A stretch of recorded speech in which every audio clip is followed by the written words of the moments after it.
انت بتهرج يا حسن؟ ده انت لسه بتعتذر له. انت عايز تعمل لي مشكله مع سيف؟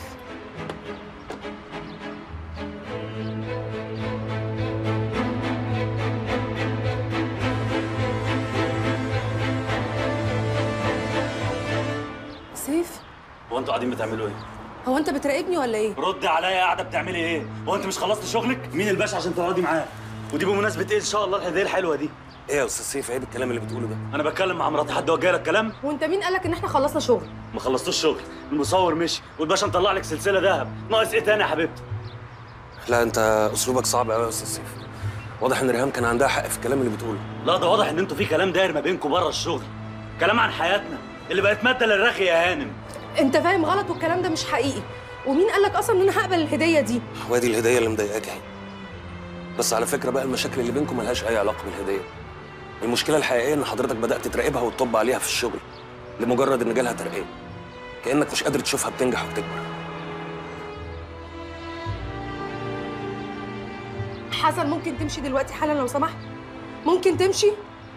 حاضر يا ريهام، همشي. سيف ممكن تقعد نتكلم شويه؟ احنا مبقاش في بينا كلام خلاص.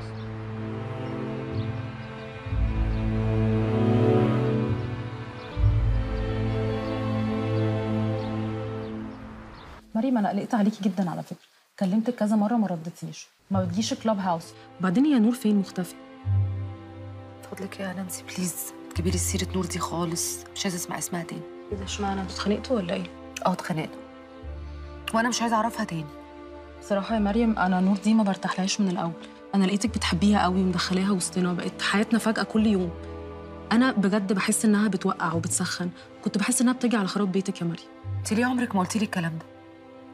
بصراحه يا مريم انا ما كانش في حاجه ملموسه اقدر اقول لك عليها، يعني هو كان مجرد احساس وانت كنت حباها جدا، يعني هشرحه لك ازاي؟ يا ريتك كنتي قلتي لي.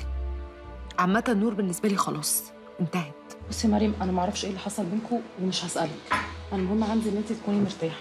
انا بس اللي هيجنني انت ازاي نور دي تعدي عليكي وما تفهميهاش. يا بنتي انا طول عمري بقول ان انت الناصحه اللي فينا. معلش يا نانسي، هو زي ما بيقولوا كل شيء بأوان.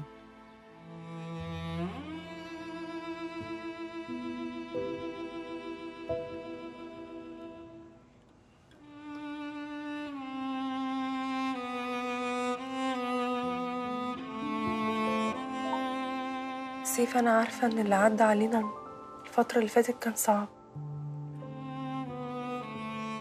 وعارفه ان انت فاهم حاجات كتير قوي غلط.